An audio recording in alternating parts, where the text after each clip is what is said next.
안녕하세요. 저는 40대 중반의 여성이고 현재 연년생으로 아이 둘을 낳아서 키우고 있습니다. 젊었을 때는 몰랐는데 저도 나이를 먹고 삶을 살아가다 보니 사람 인생 바뀌는 것은 한순간이더군요. TV에서만 보던 일들이 저에게도 일어나게 될 줄 누가 알았겠어요. 어려대 저는 연매출 200억의 식품 회사를 운영하고 계시는 친정아빠 덕분에 경제적으로 여유롭게 살았어요. 외동이라 그런지 부모님께서는 항상 저에게 지극정성으로 대해주셨죠. 모자란 것 없이 먹고 싶은 거 다 먹고 배우고 싶은 거 다 배웠어요. 그리고 좋은 집에 살면서 학비 부족함 없이 대학교도 나올 수 있었죠. 이뿐만 아니라 집에서 회사를 물려받을 사람이 저밖에 없었기 때문에 대학교를 졸업하자마자 친정아빠 회사에 인턴으로 들어가 차근히 일을 배웠어요. 남들은 취직하는 것이 힘들어서 전전긍긍한다고 하는데 저는 좋은 집에서 많은 것들을 경험하고 자라면서 취직도 일사천리였죠. 그래서 항상 운이 좋은 사람이라고 생각하면서 살아왔어요. 이렇게 한없이 다정하신 부모님과 경제력이 뒷받침되는 가정에서 살 수 있는 사람은 많지 않잖아요. 하늘에 있는 별을 따는 것만큼 힘들다는 것을 잘 알고 있으니 저는 여유로운 삶을 선물해 주신 부모님에게 보답을 하기 위해서 회사 일에 밤낮 없이 매달리며 그 누구보다 열심히 살았죠. 그렇게 세월은 흘러 저는 28살이 되었고 노력의 결과로 팀장의 자리까지 올라가게 되었어요. 그리고 그때쯤 저는 전년도에 신제품 출시 프로젝트를 같이 하면서 친해진 옆팀 팀장과 마음을 확인하고 연애를 시작하게 되었죠. 사실 회사에서는 제가 대표 딸인 게 모두 밝혀진 상태였기에 사내 연애를 하는 게 쉽지만은 않았어요. 워낙 저를 지켜보고 있는 눈이 많다 보니까 연애 사실을 숨길 수밖에 없었죠. 그래도 사내 연애를 하는 게 나쁘지만은 않았어요. 훨씬 재미있었고 오히려 더 가까워질 수 있는 계기가 되었죠. 그렇게 저희들은 2년간의 연애 끝에 결혼을 하게 되었어요. 사실 남편이나 저나 친정 부모님이 반대를 하실까봐 조마조마한 마음을 가지고 있었죠. 왜냐하면 남편과 저희 집안의 수준 차이가 너무 심했거든요. 그래서 친정 부모님께 인사를 가기 전날부터 남편은 엄청 긴장을 했었어요. 지희야, 내일 인사 갔는데 부모님께서 나를 싫어하시면 어쩌지? 우리 아빠가 오빠 예뻐하시니까 너무 걱정 안 해도 될 것 같은데. 아직 일어나지도 않은 일인데 걱정부터 하지 마. 어떻게 걱정을 안 해? 우리 어머니는 편찮으셔서 집에만 계시고 나는 생활비를 매달 보내줘야 하는 입장인데. 이런 내 사정을 누가 이해하겠어? 우리 부모님 사람 쉽게 내치실 분들 아니야. 집안 형편이 좋지는 않지만 오빠도 나랑 똑같은 팀장직함 달고 있고 회사에서 능력 인정받고 있잖아. 그래도 능력과 집안 수준은 다른 거니까 나는 걱정이 될 수밖에 없지. 우리 아빠 집안 형편 가지고 사람 내칠 만큼 나쁜 사람 아니야. 항상 나한테도 사람 됨됨이가 중요하다고 강조하셨어. 오빠 좋은 사람이잖아. 그러니까 너무 걱정하지 말고 내일 조심해서 와. 알았지? 사실 저도 말은 이렇게 했지만 부모님께서 남편의 집안 형편을 알고 반대를 하실까봐 걱정이 이만저만이 아니었죠. 친정아빠께 미리 언지를 드릴 수는 있었지만 혹시나 싫다고 하실까봐 미리 말씀을 안 드렸어요. 그렇게 다음 날이 되고 저는 떨리는 마음으로 부모님께 남편을 소개했죠. 당연히 친정아빠는 남편의 얼굴을 알고 계셨기에 많이 놀라신 듯 보였어요. 다행히 내치거나 하지는 않으셨고 다 같이 모여 식사를 하면서 이런저런 이야기를 나누게 되었죠. 제가 따로 얘기를 해주지 않아서 결혼하고 싶다는 사람이 누군지 굉장히 궁금했는데 이 팀장 자네였다니 처음에는 많이 놀랐네. 사귈 때부터 말씀을 드렸어야 했는데 미리 말씀드리지 못해 죄송합니다. 사과할 것까지는 없고 이 팀장 능력이 좋아서 내가 관심 있게 지켜보고 있었는데 이렇게 우리 식구가 되겠다고 찾아올 줄이야. 세상 참 좋네. 관심 있게 봐주셨다니 정말 감사합니다. 그래 자네 부모님은 지금 뭐 하고 계신가? 두 분 다 건강하시지? 그게 아버지는 일찍 돌아가셨고 어머니는 지금 편찮으셔서 매달 생활비 드리면서 도와드리고 있습니다. 그렇구만 자네 혼자 가정을 책임지느라 참 힘들었겠네. 친정부모님은 남편의 형편을 듣고 나서 조금은 당황하신 듯 보였어요. 생각이 많아 보이는 부모님의 모습에 혹시나 반대를 하시려나 싶어 불안했죠. 그러나 제가 걱정했던 것과는 달리 부모님은 결혼 반대를 하지 않으셨어요. 오히려 긴장을 많이 하고 있는 남편을 위로해 주셨죠. 형편이 너무 차이 나서 많이 당황하실 거라는 건 예상하고 왔습니다. 그리고 제가 감히 넘볼 수 없는 사람을 넘봤다는 것도 잘 알고 있어요. 하지만 지희를 많이 사랑하고 있습니다. 허락해 주시면 제가 100배 1000배 잘하겠습니다. 가정 형편이 우리랑 차이가 많이 나는 것은 아쉽지. 하지만 그렇다고 해서 자네를 반대할 생각은 없네. 가정 형편이 뭐 본인 마음대로 할 수 있는 것도 아니고 나는 집안 형편이나 경제력보다 사람 됨됨이를 우선으로 생각해. 그러니까 너무 걱정하지 말게. 그렇게 친정아빠는 평소 남편이 성실하고 착실해 좋게 보고 있었다면서 결혼을 흔쾌히 허락해 주셨어요. 남편이 집으로 돌아가고 난 후에 친정부모님은 예상치 못한 사람이 집에 들어오고 평소 이미지와는 달리 집안 형편이 안 좋다는 것을 알게 되어 조금 놀랐다고 하셨죠. 그러나 제가 좋아하는 사람이라면 무조건 가족으로 맞아주시겠다고 약속한 것도 있었고 회사에서 남편을 좋게 보고 있었기 때문에 허락을 하셨다고 하셨어요. 그러면서 집안 사정과는 관계없이 저희 둘이 앞으로 행복하게 잘 살면 되는 거라고 하셨죠. 그렇게 저희 부부는 흔쾌히 허락해 주신 친정부모님 덕분에 무사히 결혼을 할 수 있었어요. 친정부모님께서는 철부지 외동딸을 시집 보내면서 이런저런 걱정을 하셨어요. 그러나 저는 정말 행복한 결혼 생활을 할 수 있었어요. 시어머니께서는 저를 너무 예뻐하셨고 남편도 주변 사람들이 인고 부부라고 할 정도로 저에게 잘했죠. 무엇보다 평소 세심한 성격 덕분인지 시어머니를 챙기는 것만큼 저희 친정 부모님에게도 잘했어요. 그래서 싸우거나 말다툼할 일은 거의 없었죠. 다만 어느 집에나 문제는 있기 마련이잖아요. 사실 저희 부부는 결혼 전부터 아이는 되도록이면 빨리 낳았으면 했어요. 저도 외동으로 외롭게 자란 상태였고 남편도 외동이었기에 양가 부모님께서는 최대한 빨리 아이를 가졌으면 하는 눈치였죠. 그러나 인생은 계획대로 되지는 않더라고요. 양가 부모님은 결혼 1년 차가 넘어갈 때부터 빨리 아이를 낳으라고 재촉을 하셨는데 저희 부부는 아무리 노력해도 임신이 되지 않았어요. 2년 차가 넘어갔는데도 아이가 생기지 않았으니 저는 나이가 있어 그런가 싶어 불안한 마음이 있었죠. 그래서 걱정되는 마음에 병원 진료를 받아봐야 하나 싶어서 남편과 상의를 했던 적도 있었어요. 여보, 우리 아이 가지려고 노력한 지 2년이 넘어가는데 아직까지 아무 소식이 없잖아. 그래서 말인데 병원 진료를 한번 받아볼까? 에이, 우리 이제 결혼 2년 차야 뭐가 그렇게 급하다고 병원 진료까지 받아. 우리 나이도 있고 불안하니까 그렇지. 원래 30대가 넘어가면 임신 확률 확 줄어든다고 하잖아. 그거 근거 없는 헛소리일 뿐이야. 어떤 사람들은 나이 50 넘어가도 아이 잘만 가지더라. 그러니까 너무 부담 가지지 마. 우리 아이도 엄마 아빠 신혼생활 조금 더 즐기라고 눈치껏 늦게 오려나 본데 마음 편하게 먹자. 나도 마음 편하게 먹고 싶은데 그게 잘 안 되네. 내가 어디서 봤는데 결혼한 지 10년이 넘었는데도 애가 안 생겨서 병원 다니던 사람들이 결국 임신 포기하고 병원 진료를 그만두니까 그때 아이가 찾아왔다고 하더라. 그러니까 임신도 마음을 편하게 먹어야 되는 거야. 엄마가 불안하고 힘들어하는데 어떤 나기가 찾아오고 싶겠어. 남편은 임신 문제로 힘들어하는 저를 달래주면서 너무 급하게 마음을 먹지 말자고 하더군요. 그러면서 병원 진료는 결혼한 지 5, 6년이 지나도 아이가 생기지 않으면 그때 가보자고 했어요. 남편의 이야기를 들으면서 저도 조금은 생각이 바뀌게 되었어요. 그래서 임신에 대한 강박은 내려놓고 마음을 편하게 가져보기로 했죠. 그랬더니 정말 신기하게도 결혼한 지 3년 만에 자연으로 첫째 아이를 가질 수 있게 되었어요. 그리고 겹경사로 출산한 지 4개월 만에 둘째 아이도 임신을 하게 되었죠. 임신이 안 되어서 그렇게 애를 태우더니 연년생으로 두 아이가 태어나게 되니까 뛸 듯이 기쁘더라고요. 당연히 양가 부모님께서도 세상에 손주가 둘이나 낳으니 너무 좋아하셨죠. 사실 저는 첫째 아이를 낳을 때까지만 해도 일 욕심이 굉장히 많았어요. 친정아빠의 회사에 다니고 있어서 그런 게 아니라 일을 할 때가 가장 신나고 행복했거든요. 주변 사람들도 일을 하고 있는 저를 보면 표정이 훨씬 밝고 행복해 보인다며 신기해할 정도였어요.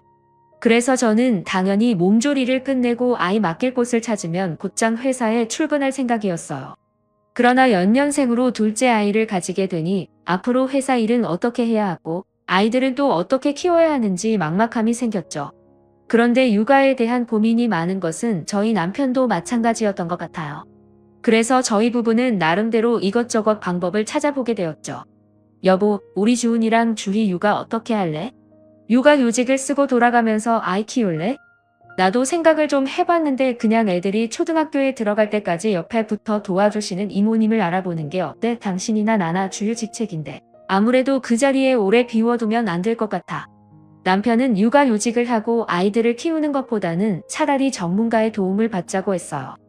처음에 남편 이야기를 듣고서 갓 태어난 아이들을 어떻게 남의 손에 맡기나 하는 생각을 했었는데 막상 다시 고민을 해보니까 일을 하든 안 하든 누군가의 도움은 필요할 것 같았어요.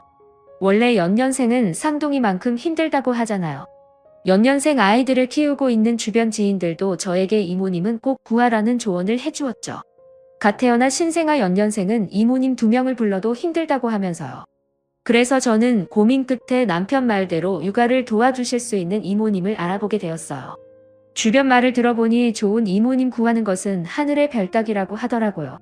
그래서 걱정이 이만저만이 아니었는데 운이 좋았는지 저는 어렵지 않게 금방 좋은 이모님을 모실 수 있었어요. 그러나 집에 갓난아기가 둘이 있다 보니 이모님을 모셨음에도 도저히 일을 할 수 있는 상황이 아니었어요. 그래서 이 일을 어떻게 해야 하나 고민이 정말 많았죠. 무엇보다 저는 아이들을 완벽하게 잘 키워내고 싶은 마음이 있었어요. 그래서 몇 달을 고민하다가 저는 좋은 엄마가 되기 위해서 회사를 포기하고 전업주부가 되기로 했죠. 그렇게 저는 일을 그만두기로 마음을 먹고 난 다음 남편과 친정아빠에게 이 문제를 상의하게 되었어요. 저 회사 그만둘까요? 집에 이모님을 들였어도 주은이랑 주희가 연년생이라서 제가 옆에 있어야 할 것 같아요. 여보, 갑자기 그게 무슨 소리야? 회사를 그만두겠다니? 당신 일 욕심 많은 사람인데 괜찮겠어? 그래 지희야. 당장 회사 나오기 힘들면 육아휴직을 쓰면 되잖아. 그러니까 조금 더 고민해보고 신중하게 결정해라. 나중에 후회하지 말고. 아니에요. 저 이미 신중하게 고민하고 내린 결정이에요. 그리고 제 자리가 오래 비어져 있으면 팀원들이 더 힘들어져서요. 그러니까 저 회사 관두고 전업주부로 있을 수 있게 도와주세요. 친정아빠랑 남편은 일을 관두고 전업주부가 되겠다는 저를 어떻게든 설득해보려고 했죠. 그러나 저는 뜻을 굽히지 않았고 결국 두 사람은 저를 이해해주기로 했어요. 그렇게 저는 회사를 나오게 되었고 전업주부로서의 새로운 인생을 시작하게 되었죠. 처음에는 엄마로서만 사는 게 어색하기도 하고 힘들기도 했어요. 하지만 사람은 적응의 동물이라는 말도 있잖아요. 저도 시간이 지날수록 점차 나아지게 되더군요. 그리고 남편도 회사에서 능력을 인정받고 승승장구해서 부장으로 승진을 할 수 있게 되었죠. 그래서인지 남편은 남편대로 저는 저대로 굉장히 바쁘게 살았던 것 같아요. 그렇게 시간은 흘러 첫째 아이가 7살이 되었을 때였어요. 아침부터 정신이 없이 아이들을 준비시켜 어린이집에 보내고 집에 들어갔는데 친정엄마의 전화가 다급하게 울렸어요. 지희야, 너 지금 당장 병원으로 좀 와라. 갑자기 병원을 왜? 엄마, 혹시 신장이 더 나빠진 거야? 내가 아니고 내 아빠가 회사에 갔다가 갑자기 뇌출혈로 쓰러져서 의식이 없어. 그래서 지금 수술 들어갔는데 의사 선생님 말씀을 들어보니 상황이 많이 안 좋은가 봐. 뭐라고? 알았어, 엄마. 내가 애들 데리고 바로 갈게. 친정아빠가 쓰러진 후 상황이 좋지 않다는 이야기를 듣고 난 후 뭐부터 해야 할지 머릿속이 하얘지더군요. 처음에는 그냥 바로 택시를 잡아 타고 병원으로 갈까 했지만 최악의 상황에서는 아빠가 세상을 떠날 수도 있겠다 싶어 어린이집에 둘러 아이들을 데리고 다급하게 병원으로 달려갔죠. 그렇게 병원에 도착을 해보니 정말 친정아빠가 의식 없이 누워 계셨어요. 의사 선생님께 언제 깨어낼 수 있냐고 물었더니 이미 골든타임을 놓친 후 병원에 오셔서 상황을 지켜봐야 할 것 같다고 했죠. 그래도 친정엄마와 저는 희망을 놓지 않았어요. 매일 같이 병원을 찾아 지극정성으로 간호했죠. 그러나 친정아빠는 아무리 노력을 해도 도무지 깨어날 생각을 하지 않더라고요. 사실 친정아빠가 누워있을 동안 투자자들은 하나둘씩 병원을 찾아 상태를 확인했어요. 겉으로는 병문안을 왔다고 하지만 하나같이 한숨을 쉬고 얼굴이 어두운 게 왠지 모를 불안감이 밀려왔죠. 그렇게 한 달가량의 시간이 지났을 때 친정아빠와 가깝게 지냈던 투자자 중 한 명이 병원에 찾아왔어요. 어렸을 적에 저도 아저씨라고 부르면서 잘 따랐던 사람이었죠. 갑자기 밖으로 불러내셔서 무슨 일인가 했는데 저에게 할 말이 있어서 오셨다고 하더라고요. 제이야, 마음 단단히 먹어라. 아무래도 회사에 칼바람이 불 것 같다. 네? 그게 무슨 말씀이세요? 아저씨 칼바람이라니요. 내가 최대한 막아보려고 했는데 투자자들 반발이 너무 심해. 내 아빠 계속 이 상태면 조만간 대표 자리에서 내려와야 할 수도 있을 것 같다. 내일 오후에 이 문제로 회의를 하겠다고 하는데 내가 와서 투자자들을 달래든지 다른 조건을 내세우든지 해야 할 것 같아. 네? 아무리 그래도 저희 아빠가 창업주이고 오랜 시간 동안 청춘 다 바쳐서 회사를 이끌어왔는데 한 달 만에 대표 자리에서 내려오라니 이건 너무하잖아요. 1년을 누워 있었던 것도 아니고 고작 한 달이에요. 알아, 내가 왜 모르겠니? 정말 한숨만 나오는 절망적인 상황이었죠. 친정아빠는 도무지 깨어날 기미가 보이지 않았고 대표 자리에서 억울하게 내려오지 않도록 제가 투자자들을 설득하는 방법밖에 없었어요. 그렇게 다음 날이 되었고 저는 친정아빠와 친하게 지내시는 투자자분과 함께 회사 회의실로 들어가게 되었죠. 이후 후 회의가 시작되었고 투자자들은 큰 소리를 내면서 크게 반발하기 시작했어요. 지금 대표가 한 달 동안 일어나지 못하고 있어요. 언제까지 회사의 대표 자리를 비워둘 겁니까? 지금까지 일어나지 못했으면 우리도 얼른 새로운 대표 찾아서 세워야 해요. 투자자님들의 마음은 제가 잘 알고 있어요. 하지만 저희 아빠가 1년을 누워 있었던 게 아니잖아요. 고작 한 달이에요. 분명히 일어나실 테니까 조금만 양해해 주시고 기다려 주시면 안 될까요? 뭘 양해하고 기다려요? 대표가 내 치료로 쓰러져서 일어나지를 못하고 있는데 회사를 새로 이끌어갈 사람을 찾는 게 당연한 순리고 철저인 거죠. 투자자님들의 뜻은 알겠습니다. 하지만 이 회사 저희 아빠가 창업주이고 청춘 다 바쳐서 이끌어온 곳이에요. 그래서 모르는 사람한테 대표 자리 넘겨줄 수는 없어요. 그러니까 조금만 양해해서 대표 교체 대신 대표 대리 체제로 해주시면 안 될까요? 제가 회사 경험도 있고 하니까 아빠 대신 대표 대리로 업무를 보겠습니다. 그건 더 안 될 말이죠. 따님분은 7년 전에 회사 그만두지 않았습니까? 7년 넘게만 보던 사람이 어떻게 회사를 운영하겠어요? 아시겠지만 저 회사 다닐 때 능력 좋다는 소리 많이 들었어요. 대표 자리만 지켜주시면 제가 죽을 만큼 노력해서 대표 대리 수행하겠습니다. 아무리 회사 다닐 때 능력이 좋다고 했어도 이건 아니죠. 저희 투자금이 걸린 문제인데 7년 전에 회사 그만둔 사람을 뭘 믿고 쉽게 대표 자리를 내주겠습니까? 남한테 회사 빼앗기는 게 싫은 거라면 차라리 이 부장이 대표 자리 맡게 하는 건 어떻습니까? 저희 아빠가 돌아가신 것도 아닌데 대리로 업무 수행하는 것도 아니고 대표로 승진을 시키자는 건가요? 아무리 제 남편이지만 그건 아닌 것 같습니다. 투자자들의 성화에 저는 대표 대리를 보겠다는 제안을 했었죠. 그러나 투자자들은 제 말을 귓등으로도 듣지 않았고 7년 동안 집에서 애나 보던 사람이 대표 대리를 맡는 것은 안 될 일이라면서 난리를 쳤어요. 사실 저는 살면서 육아를 위해 회사를 나온 것을 단 한 번도 후회한 적은 없었어요. 그러나 친정아빠 일을 겪으면서 처음으로 회사를 그만둔 것에 대한 후회가 생기더군요. 만약 제가 회사를 꾸준히 나가서 능력을 키우고 승진을 했다면 애초에 이런 일도 일어나지 않았을 테고 대표 대리 수행도 제가 맡도록 조치를 해줬을 테니까요. 그러나 이미 저는 회사를 관둔 상황이었으니 투자자들의 말을 따를 수밖에 없는 입장이었죠. 그렇게 한참을 투자자들 사이에서 이런저런 이야기가 오고 갔어요. 그런데 몇 명의 투자자들이 계속해서 남편이 대표가 되어야 한다며 우기더군요. 저는 그건 안 된다면서 반대를 했지만 애초에 법인 회사였기 때문에 지분이 없는 제 의견은 묵살이 될 수밖에 없었죠. 결국 투자자들 말대로 남편은 대표로 승진을 하게 되었어요.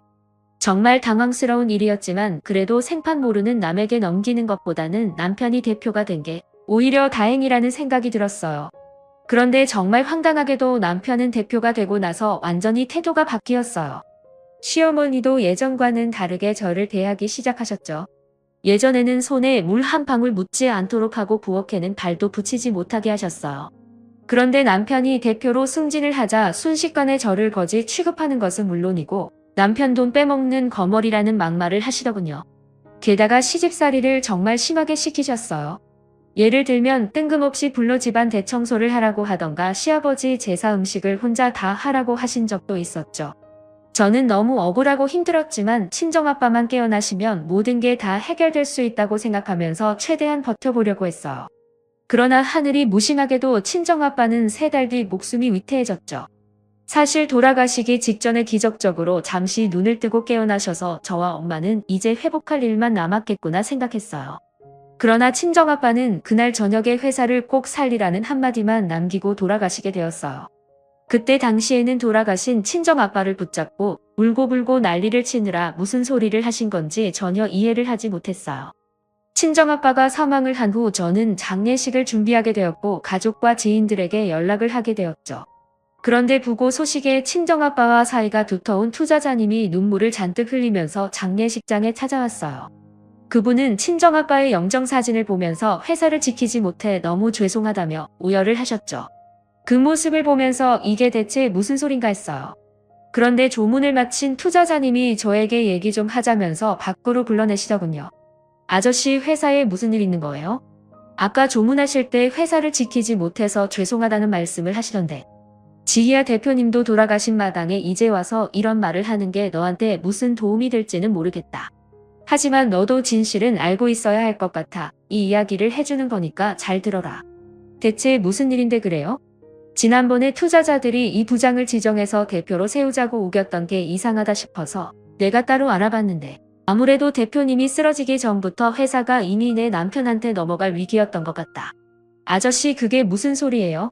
내 남편이 욕심이 났던 것인지 투자자들 몇 명을 꼬들겨서 대표 자리를 꿰찰 생각을 했던 것 같아. 너도 알다시피 법인에서는 투자자들이 좌지우지하다 보니 내 남편이 한 명씩만 다 만나고 연락을 하면서 대표님을 끌어내리고 본인을 밀어달라고 한 것 같더라. 설마요? 남편이 왜 그런 짓을 해요? 제가 회사를 그만둔 순간부터 아빠는 남편한테 지분 주고 대표로 세울 생각했다는 거 아저씨도 잘 알고 계시잖아요. 아니 어차피 받을 회사인데 벌써부터 욕심낼 이유가 뭐가 있겠어요? 아저씨가 잘못된 정보를 알고 계시는 걸 거예요. 저는 도저히 믿을 수 없는 이야기에 투자자님에게 남편이 그럴 사람이 아니라고 했었어요. 그러나 투자자님은 몇 번이나 확인했고 거의 확실한 정보라고 하시면서 남편이 그런 짓을 한 게 맞는 것 같다고 하셨죠. 정말이야? 내 남편이 본인에게 힘이 되는 게 아니라니? 아버지가 뇌출혈로 쓰러지기 직전에 그런 일이 있었던 거예요? 그래. 나는 내 남편이 그날 이후 따로 애타게 살고 있었어. 그런데 그날은 내가 애들 사이에서 남편을 만난 게 아니라 내 남편이 뇌출혈로 쓰러지기 직전에 그런 일이 있었어. 그래. 나는 내 남편이 그날 이후 따로 애타게 살고 있었어. 그런데 그날은 내가 애타게 살고 있었어. 그래. 나는 내 남편이 그날 이후 따로 행동치 않은 것도 없고 조용히 있길래 다들 거절했구나 하면서 그게 신경 쓰지 않고 넘어갔었다. 그런데 대표님이 쓰러진 지 얼마 안 된 상태에서 대표 자리를 두고 급하게 회의를 진행하더니 투자자들이 대놓고 내 남편을 대표로 세우자며 지정하는 모습을 보면서 갑자기 그 일이 생각나더라고. 아니 어떻게 이런 일이 있을 수가 있어요? 진짜로 그런 짓을 했는지 가서 물어봐야겠어요. 지희야, 신중해야 될 내 남편이 대표가 된 후에 본인 제안을 거절한 사람들 모두 배제시켰어. 그리고 지금 장인어른이 돌아가셨다는데 장례식에 코빼기도 안 보이자니. 투자자님을 통해 모든 진실을 알게 되니 정말 황당하고 어이가 없다군요. 잘못된 방법으로 대표 자리를 꿰찬 것도 모자라서 친정아빠와 두터운 사이를 유지하던 사람들을 배제시켰다니요. 저에게 회사 지분이 조금이라도 있으면 어떻게든 해결을 해보려고 할 텐데 그럴 수 있는 상황은 아니었죠. 사실 저는 회사를 그만두며 남편에게 힘이 되었으면 해서 지분을 모두 넘겼거든요. 이야기를 듣고 나니 왜 지분을 넘기고 회사를 관뒀을까 하는 후회가 되었어요. 그러지 않았다면 이렇게 눈뜨고 코 베이는 일은 없었을 텐데 하는 생각 때문에 정말 미칠 것 같았죠. 친정아빠가 뇌출혈로 쓰러지게 된 이유도 남편의 이런 행동을 알게 된 후 충격을 받았기 때문인 것 같았어요. 그날 밤 저는 도저히 잠을 이룰 수가 없었어요. 그래도 투자자님 말씀처럼 신중하게 행동하려고 다음날 저녁까지는 회사를 찾아올 수 있는 방법들을 생각해봤어요. 하지만 아무리 생각해봐도 방법이 없더라고요. 그리고 억울하게 회사를 빼앗겼다는 생각에 속에서는 열불이 났죠. 그날 저녁 저는 도저히 참을 수가 없을 것 같아서 장례식을 하다 말고 남편에게 달려갔어요. 어차피 회사를 당장 찾아올 방법이 없으면 남편 입으로 무슨 말을 하는지 직접 듣고 한바탕 난리라도 쳐야겠다 싶었죠. 그런데 집에 들어갔더니 남편이 시어머니를 불러 소고기 파티를 하고 있더라고요. 장인어른이 돌아가셨다는데 하하호호 웃으면서 소고기를 구워 먹고 있는 모습을 보니까 눈이 돌아갈 수밖에 없었죠. 그래서 저는 곧장 밥상을 뒤엎고 큰 소리를 쳤어요. 지금 이게 뭐 하는 짓이야? 장인이 돌아가셨다는데 너는 소고기가 입에 들어가니? 그리고 당신 투자자들 설득해서 대표 자리 꿰찬 거라며. 그것도 우리 아빠 쓰러지기 전부터 그 짓거리를 했다던데 제정신이야? 우리 아빠 회사를 당신이 무슨 자격으로 훔쳐가? 예, 왜 멀쩡한 우리 아들이 자꾸 그러니? 어차피 받을 회사 일찍 좀 가져오겠다고 한 게 무슨 잘못이라고 이 난리를 피워. 그리고 이유가 어찌되었건 결과적으로는 내 아빠가 죽었으니 그 회사는 우리 아들 거야. 너야말로 그딴 말 할 자격 없다고. 그래, 우리 엄마 말이 다 맞아. 어차피 당신이 회사를 나간 순간부터 내가 대표 자리에 올라갈 예정이었어. 어차피 내 자리였다고. 뭐라고? 이래서 머리 검은 짐승은 거두는 게 아니라고 하는 거구나. 우리 아빠가 당신을 얼마나 믿고 좋아했는데 은혜도 모르고 이딴 짓을 해. 당신 때문에 우리 아빠 내추럴 와서 돌아가셨어. 이거 어떻게 책임질 거야? 책임 같은 소리 안 해. 아이 증거 있어. 그딴 말 할 거면 증거 가지고 와서 해. 너 자꾸 헛소리 하지 말고 온 김에 이 서류에 사인이 나고 가. 남편은 방으로 들어가 이혼 서류를 가지고 왔고 그걸 저에게 던지면서 사인하고 나가라고 했어요. 친정아빠 장례식을 하고 있으니 예의상 조금 지나서 얘기할까 했었지만 이왕 일이 이렇게 됐으니까 빨리 얘기 끝내고 이혼 서류에 제출하자고 하다군요. 이혼만 해주면 친정엄마 병원비는 본인이 부담을 하겠다면서요. 사실 저희 친정엄마가 계속 투석을 받아야 하는 상황이에요. 그래서 꾸준히 돈이 들어갔는데 남편은 그것을 빌미로 이혼을 하자고 한 것이었죠. 그러나 저는 끝까지 버텨보려고 했어요. 그랬더니 남편은 본인에게 여자가 생겼고 곧 재혼할 생각이라면서 이렇게 버티면 결국 초라해지는 것은 제가 되지 않겠냐며 얼른 사인하라고 재촉을 해댔죠. 시어머니도 옆에서 지금 사인하지 않으면 애들은 본인이 데려와 키우겠다면서 애들 놓고 쫓겨나 평생 얼굴을 보고 싶지 않으면 빨리 사인하고 나가라면서 제 손을 잡아당겼어요. 저는 결국 아이들과 친정엄마 때문에 억지로 도장을 찍고 그 집을 나올 수밖에 없었죠. 그리고 그 집을 나오면서 꼭 제대로 복수를 하겠다는 다짐을 하게 되었어요. 그렇게 이혼 후 1년 정도의 시간이 지났죠. 저는 당장 먹고 살 길이 막막해져서 집 주변 식당에서 아르바이트를 하게 되었어요. 그런데 어느 날 노신사 한 명이 제가 일하는 식당으로 들어오더니 제 이름을 부르며 그 사람이 맞냐고 묻더라고요. 그래서 누구시냐고 했더니 본인은 이전 시어머니의 전남편, 즉 전남편의 친아버지라고 했어요. 처음에 저는 노신사의 말을 믿지 못했죠. 이전 시아버지는 분명 일찍 돌아가셨다고 했고 시댁에서 제사 지내는 모습을 매년 봤거든요. 죄송한데 사람을 착각하신 것 같아요. 저희 이전 시아버지는 일찍 돌아가셨다고 했거든요. 전 남편이 이정우 맞죠? 제가 개미 되는 사람입니다. 아마 그 집에서 제 아버지 제사를 지낸 것 같네요. 못 믿겠으면 내가 사진을 한 장 가지고 왔으니 한번 봐요. 노신사는 저에게 오래된 사진 한 장을 보여줬어요. 자세히 보니 이전 시어머니와 결혼식을 올린 사진이었죠. 오래된 사진이었지만 이전 시어머니의 얼굴이 변한 게 거의 없어서 한눈에 알아볼 수 있었어요. 노신사는 제가 전 남편과 이혼을 했다는 소식을 듣고 나서 어디서 뭘 하는지 저를 찾기 위해 가진 노력을 다했다고 했죠. 저는 이해가 되지 않았어요. 이혼하고 잘 살고 있는데 이제 그 집과 관계도 없는 저를 왜 찾았나 싶었죠. 그래서 영문을 모르겠다는 표정을 짓고 있었어요. 그런데 그 노신사는 갑자기 제 손을 꽉 잡더니 이상한 말을 꺼내더군요. 저랑 복수극 한 편 찍으실래요? 나도 그들에게 제대로 복수를 하고 싶거든요. 네? 그게 무슨? 저는 이게 대체 무슨 일인가 싶었어요. 뜬금없이 찾아와서 복수극 한 편 찍자니 정말 황당하게 짝이 없었어요. 그런데 이야기를 자세히 들어보니 그 노신사에게도 그럴 만한 사정이 있었더라고요. 제가 영자랑 살 때 많이 아팠거든요. 그런데 영자랑 정호랑 어떤 남자 한 명을 데리고 오더니 돈이 없는 사람이랑은 살 수가 없다면서 그 남자랑 새 인생을 시작하겠다고 하더라고요. 그러면서 병원비로 쓸 돈을 위자료라고 하면서 홀라당 가져가 버렸어요. 그렇게 저는 버려지게 되었고요. 네? 어떻게 그런 일이? 그럼 이후에 돈 한 푼 없이 어떻게 하셨어요? 병원에서는 억지로 퇴원을 시키려 하고 저는 돈 한 푼 없으니 결국 친척들에게 도움을 요청할 수밖에 없었죠. 하지만 아무도 도와주지 않아서 치료를 포기하려고 했어요. 그런데 그때 다행히 형이 소식을 듣고 아픈 걸 왜 이제야 얘기하냐면서 도와줬어요. 그렇게 저는 형 도움을 받아 악착같이 치료를 받아서 완치 판정받았고요.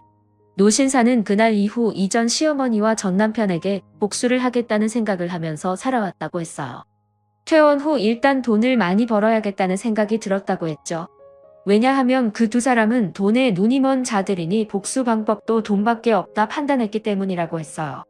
그래서 노신사는 원양어선도 타고 일용직 일도 하면서 되는 대로 한 푼 두 푼 모았다고 했어요.